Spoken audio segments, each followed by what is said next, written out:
ದಿನಾಂಕ 22/6/2025 ನಮ್ಮ ಆಲ್ಮೇಲ್ ಪೊಲೀಸ್ ಠಾಣೆಯಲ್ಲಿ ಒಂದು ಮರ್ಡರ್ ಕೇಸ್ ರಿಪೋರ್ಟ್ ಆಗುತ್ತೆ. ರಂಜಾನ್ ಲಾಲ್ಸಂಗಿ ಅನ್ನೋರು ಬಂದು ಒಂದು ಕಂಪ್ಲೇಂಟನ್ನು ಕೊಡ್ತಾರೆ. ಅವರ ಬ್ರದರ್ ಆದಂತಹ ಫಾರೂಕ್ ಲಾಲ್ಸಂಗಿ ಅವರನ್ನು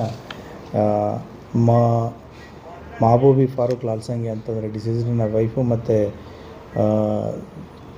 ಸಂತೋಷ್ ಚಂದ್ರಮ್ ಅನ್ನುವಂಥವ್ರು ಇಬ್ಬರು ಸೇರಿ ಕೊಲೆ ಮಾಡಿರುವಂಥ ಶಂಕೆ ಇದೆ ಅಂತಂತೇಳಿ ಆ ಹಿನ್ನೆಲೆಯಲ್ಲಿ ಪ್ರಕರಣದ ತನಿಖೆಯನ್ನು ಕೈಗೊಂಡಾಗ ಇದರಲ್ಲಿ ಕಂಡು ಬರುತ್ತೆ. ಏನು ಡಿಸೀಸ್ಡು ಫಾರೂಕಿ ಇದ್ದಾನೆ, ಅವನ ಹೆಂಡತಿ ಮತ್ತು ಅವನ ಜೊತೆ ಪರಿಚಯ ಇದ್ದಂತಹ ಸಂತೋಷನ ಬ್ರದರ್ ಇನ್ ಲಾ ಆದಂಥ ದಾನಯ್ಯ ಹಿರೇಮಠ ಇವರೆಲ್ಲರೂ ಸೇರಿ ಅದನ್ನು ಕೊಲೆ ಮಾಡಿರ್ತಾರೆ. ಸೊ ಆ ಹಿನ್ನೆಲೆಯಲ್ಲಿ 3 ಜನ ಆರೋಪಿತರನ್ನು ಈಗ ವಶಕ್ಕೆ ಪಡೆದುಕೊಂಡು ತನಿಖೆಯನ್ನು ಕೈಗೊಳ್ಳಲಾಗಿದೆ. 3 ಜನನೂ ಕೂಡ ಅರೆಸ್ಟ್ ಮಾಡಲಾಗಿದೆ.